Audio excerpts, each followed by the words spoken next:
Thank you so much for that very kind introduction, and it's an honor of a lifetime, really, to be up on this podium, to share this podium with all the other honored speakers from yesterday and for the next 2 days. So thank you for inviting me and helping me help you celebrate the birthday of the BIPM. So in this talk, I'm going to start out by just talking about what's so cool about quantum. And then I'm going to delve into the symbiotic relationship between quantum technology and quantum metrology. And then I'll end with some comments on the evolving role of the National Metrology Institute. So first of all, emerging technologies demand innovations in metrology. So in areas like quantum, it's very important that we stay agile because the technology landscape is changing so rapidly. And sometimes it's important to just be able to make any measurement at all. And if traceability is needed or when it's needed, that may lag. It's important to be for folks to be able to compare apples to oranges in this quickly evolving landscape. And we may not have time to wait for standards to be mature because things may change before that happens.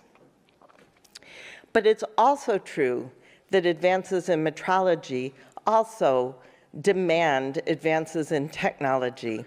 So different technologies that are emerging on the landscape now are offering different benefits to metrology.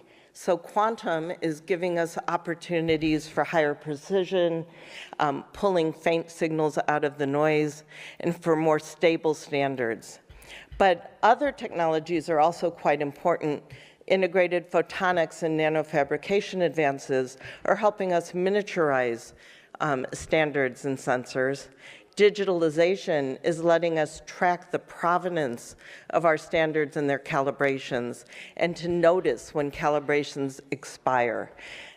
You know, I'm so short, I have to kind of look like this over my the podium. Anyway, maybe I'll just stand over here and not trip. But digital twins and sensor networks offer us, I think, also opportunities for how do we deal with the complexity of traceability in this changing metrological landscape. And then we might turn to artificial intelligence to manage what's currently intractable and to look for patterns of drift. So the rest of this talk, I'm going to zero in on quantum. And I'm going to share my view of what's so cool about it. So first of all, energy is quantized. So if you have a cesium atom, you can pretty much count on the transition levels within that atom, and we can use nature's reference like that to create better sensors. Matter acts like both waves and particles, and we can use this trick of quantum mechanics to have innovative and new ways of imaging. Observing a system changes it. So if you've got an eavesdropper on the line, you'll notice because it's going to change the signal. And uncertainty, as uncomfortable as we may be with that, it's a fundamental part of nature. We can't try to wish it away or engineer it away, but we can work with it. And we can squeeze it out of the things that we care most about measuring, so the things that we can squeeze it out of the things that we're not interested. We can squeeze it away, is what I'm trying to say, so that the things we care most about measuring, we can get higher precision on and push all that uncertainty into the stuff that's not so important. Matter can be entangled, and we can use this to teleport information. And I have to say that at least one renowned quantum theorist has told me we ought to be able to teleport people. I know that we're not used to Star Trek, but that's because people are basically, we're a collection of information, so the jury's out on that one. But, and matter can be in a superposition of states, so it could be on, off, or both at the same time, and we can take advantage of this little trick to make qubits rather than bits of information so that we can tackle more complex computational problems. So I have to say I have coin envy because for the last hour we've been staring at this beautiful flipping coin that shows the reflection and everything. So you'll have to put up with my hopefully substance over style on my particular coins. So there's a flip side of this coin, right? We use quantum to do better metrology. Metrology institutes like NIST were the first to develop quantum devices because we needed these tricks of quantum mechanics to make better measurements. So in a way, we've been the first to be the beneficiaries of this new wave of quantum technology. And we've used that to do things like use Josephson junctions to make standard volt and ion traps to make better clocks. But there is the flip side of the coin, which doesn't spin half as nicely, but I'm going to work on that. So what does industry need from us, metrologists, to make better quantum technologies?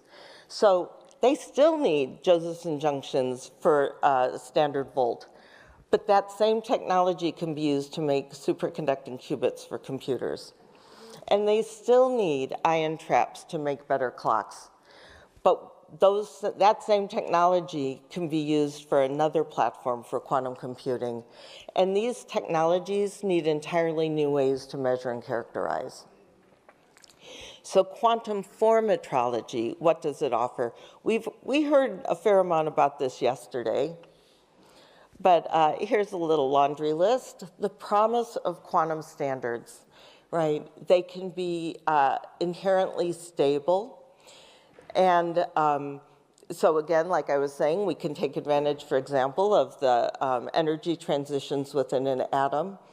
And then you can combine that with the redefinition of the SI, and now we're democratizing metrology. So anybody with a very sophisticated garage that thinks they can get to Planck's constant can now create their own, realize their own primary standards.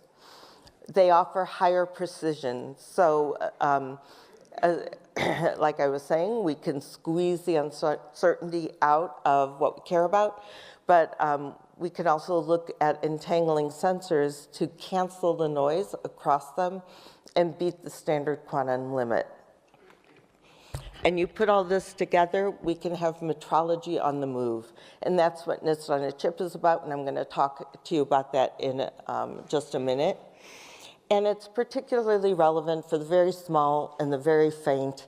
And we have folks at NIST, Sergei Polyakov, who's pulling out the signal of a single targeted biomolecule in very, very large ensembles. And we can look towards innovative applications like NV centers that can be tucked inside of living systems and provide a signal. So atoms are intrinsic standards, so when we want to make a clock, we have to control that environment very, very well because those transition levels can shift based on the environment. So our pristine labs are excellent places to have great clocks, but if we let the environment vary, suddenly we can turn that clock into a sensor. So the sensitivity to the environment, really bad for clocks, really good for sensors. And now, as I was saying, NIST on a chip is all about making metrology mobile. So the overall vision of the NIST on a chip program is to take devices that look like this. Strontium atomic clock takes up full optical tables, requires highly educated people to operate it. This 100 kilowatt thermal power meter that is so big it has to be carted around in a van in order to get to where you need to make the measurement. Or this horn antenna that requires specialized facilities just in order to operate. Oops, sorry. And to shrink them down to devices that look like this, an atomic clock the size of a grain of rice, a power meter small enough to embed in an additive manufacturing machine or other equipment that needs it, or vapor cells of atoms that can be used as exquisite sensors. And the big vision of NIST on a chip is that we ought to be able to bundle those capabilities together into a single package and have those be cheap, easy to manufacture, easy to deploy, easy to embed, and put into environments where they never are needed to be pulled back from. So you could bundle them together and send them up in rockets, which we've done with our radiometers, for example, and never worry about them coming back for calibration because they're intrinsically accurate, or they tell you when they're no longer working.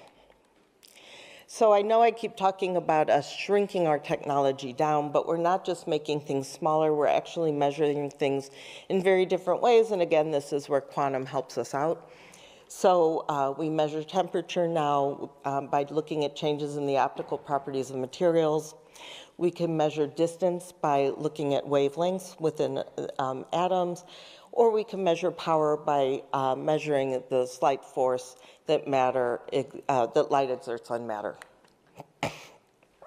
So I always like to point to the chip scale atomic clock as sort of a poster child for the overall program. So John Kitching had the audacious idea that you could actually take that very complicated apparatus and shrink it down to the size of a grain of rice. And we couldn't do it on our own at NIST. We had to have help. So we had significant DARPA funding that funded not just us. NIST got about 10% of that funding. The rest went out to industry partners and other partners. But at the end of the day, we were wildly successful, and now there's, you can buy this product off the shelf. And that's what we want to do across the board for all the things that we currently measure in-house. And we're also working on other types of chip scale clocks, like this beam clock, and then next generation optical chip scale clocks. So that's a little bit about how quantum is helping metrology, but now, what is it going to take to spur a quantum industry? What does the industry need from us? So first, they need us to continue to make research innovations so they can take our good ideas and turn them into products. Honeywell did this, for example. They scooped up decades of public domain ion trap research coming out of Boulder. So we created this first surface ion trap in 2005, but they did something we could never do. They hired 100 people, invested like $100 million, stood up a new company and spun it off as Quantinuum. So industry still looks to us for those innovations, but they also look to us for innovations in metrology. So quantum computing companies have talked to me about wanting to embed metrology right on the chip with the ion traps. And of course, a lot of these devices work at cryogenic temperatures, so we need to get more skilled at the temperature, not just within a cryostat, but in different locations within a cryostat. I'm sure we'll hear more about that in the following talk that's going to do a deeper technical dive. We are standing up new calibration services, for example, for single photon detectors, and the picture on the bottom shows a fiber coupling technique in order to pull signals out of a cryostat that NIST developed, and it became ubiquitous within the industry. And here's where I'd give a nod to Se-Woo Nam, who's one of our key researchers that we lost recently. And then they look to us to help with standards and pre-standardization work, and I'm going to talk a little more about that as well. So this picture is my take on the technology life cycle. So I promised Michael that this was not going to be a standards talk. So, but forgive me because I just couldn't help myself. So anyway, standards. So I know when we say standards in this room, we think of physical standards, but there are also documentary standards very important to help spur an industry along. So you can think of the life cycle as going from invention to de-risking technology through things like prototyping, developing use cases to ensure that you have a market, turning those innovations into product through engineering and scaling, Then once they're products, you need to maintain those products and boost consumer confidence. And then at the end of the day, these products are out in the field. You want to learn from the experience from the field so that you can then feed into the next generation of that product. And standards support every step of that process. So I always say it's never too early to develop terminology standards. First, it's just a great community building exercise to level set even among researchers, but terminology standards also help bridge the gap between different communities, like the research community and the commercial community. But then when you're in the phase of de-risking technology to get it closer to market, characterization and performance is highly important because you need to be able to measure accurately what you're developing to know if you're on the right path. Metrics and benchmarks. I've been involved in the Quantum Economic Development Consortium Standards Group since the very first meeting, and at the very first meeting, this was what they talked about. And this has been the longest running project, I believe, in the QEDC, because end users want to be able to sort the hype out from the truth, and they want to be able to compare apples and oranges. And then once we have products on the market, interface and interoperability standards become highly prevalent because you want companies to be able to innovate on what they know best and know that should they wildly succeed at the products they're creating, it's going to fit into a larger ecosystem. They don't have to worry about what they're fitting into because that standard is there to guide the entire landscape. And then certification standards can help users gain confidence in the products that they're purchasing. And then finally, we need standards to funnel that information from the experience in the field down to the manufacturers and designers of the next generation products. So that's standards, but what do standards need to be successful? Well, they need good, solid pre-standardization work because the best standards are science-based but industry-driven. So to help that process along, I'm working together with several colleagues in the room, some that you'll hear from today, to stand up a new organization that we're calling NMIQ.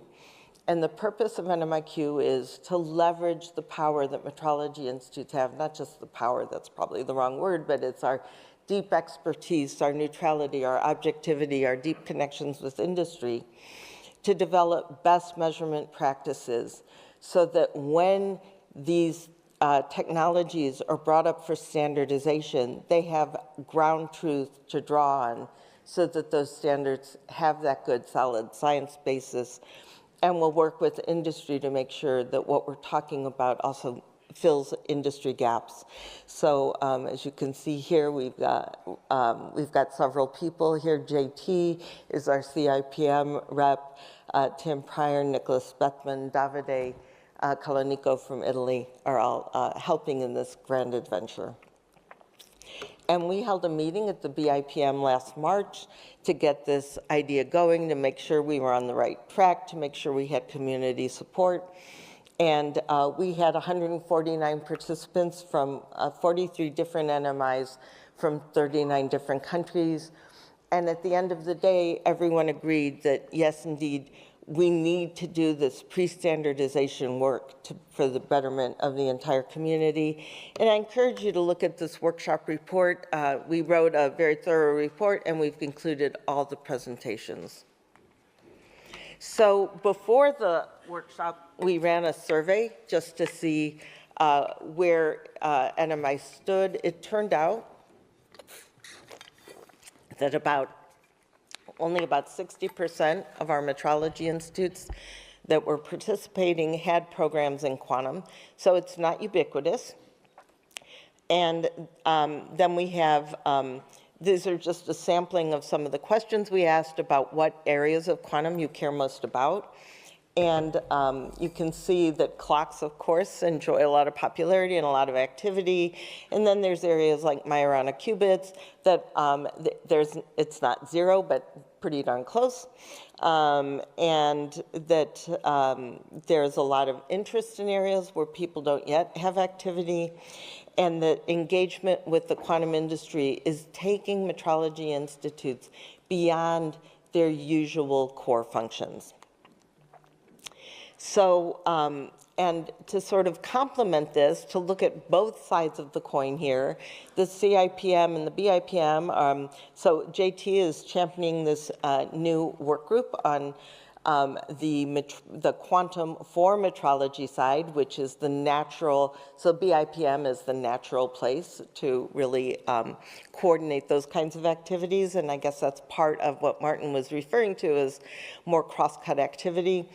And then NMIQ will focus in on what metrology do we need for the quantum industry. And I want to give a little shout out here to 𝐦𝐿𝐻𝐿. So as was mentioned in my introduction, I've been the inaugural chair of the Quantum Measurement and Quantum Information Group that I'm gladly turning over to my colleague Nicholas Bettman as of just a few days ago. So thank you, Nicholas. But one of the activities that we've kicked off within that group is a book that we're calling Metrology in the Quantum Era, where we're inviting contributions in both of these topics. So we have a series of contributors lined up, but if somebody wants to jump in, please let us know. So what this all comes down to is that metrology institutes are being asked to do more than they've maybe been used to doing in the past. So first of all, there's the traceability challenge, right? In a world where measurement standards might be inspired by research that we're doing within a metrology institute, but not developed within that metrology institute and not used only within our pristine labs, what does traceability mean? And if we're not calibrating these standards, how can you have this unbroken chain back to a metrology institute? And what does intrinsic really mean? Just because it's quantum doesn't mean it's irreproachable. And as my colleague in the Air Force likes to say, okay, I'm going to take one of your force sensors, I'm going to put it on an aircraft carrier, then I'm going to land my plane on it. You tell me, is it going to work? So, you know, there's a lot of practical things we still have to worry about. And then what's the role of the mutual recognition agreement? What are we recognizing when the standards are made by third parties? And we're not producing them. So a case study is the Josephson voltage standard. This has become rather ubiquitous as a primary realization of the volt, so it certainly fits nicely within the definition of an intrinsic standard. And it's not calibrated because it's a realization, right? But how do we know it's still working? So what we do is we verify them with round robins that get conducted about every 2 or 3 years. But so it's already complicated for something that we're still producing within our NMIs. And oh, by the way, this is a NIST on a chip device, but it doesn't exactly check my cheap box, you know, so for $250,000, you could have one too. But anyway, we make them, and I think even that price tag, right, makes us know where they are and where they're operating, so we have a lot of information on them and on the environments that they operate in. But what about all these other devices, our temperature sensors that could be very cheap and very ubiquitous, the size of a human hair or whatever? How can we provide assurance for things like that we aren't even manufacturing and we don't know where they are? So some strategies potentially for dealing with this. We could impose a quality system on these third-party manufacturers. Thank you. Do they need to qualify their manufacturing processes? Do they need to participate in regular round robins with us?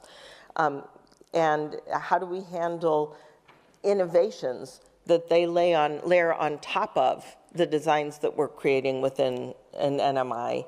And how can manufacturers anticipate all the environments within where their devices will be used? Do you impose quality assurance measures on the users? Do they have to participate? Do we have to make these chip scale standards somehow report back to some metrology mothership? And I can tell you the DoD is not interested in that. Do you need to run traditional check calibrations, like have maybe more traditionally calibrated mass sets to check on your kibble balances?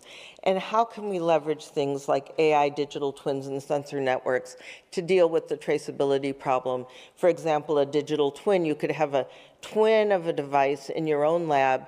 The device is out in the wild somewhere. You take your best guess at the environment that it's in, and then you can monitor the twin to see if you think the device itself is still working.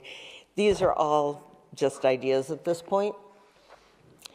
And then finally, metrology institutes are expanding the role that we play, right? NMIs are doing things like establishing consortia, like NIST did with the Quantum Economic Development Consortia.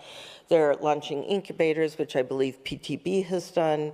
We're all contributing to the national strategies in our country. We're establishing test beds. We're leading, seeding, and contributing to standards. So I know, again, PTB is leading the mirror committee, as is NIST is administering our mirror committee to this international joint technical committee that's focusing on quantum standards. Collaborative research with industry and academia, that's not necessarily new, but for instance, NPL has very robust program in that area, and I was just hearing about LNE's new program to look at quantum computing components. And then we're asked to do proof of principle novel measurements for things that we've never had to measure before. And so with that, I thank you for your attention.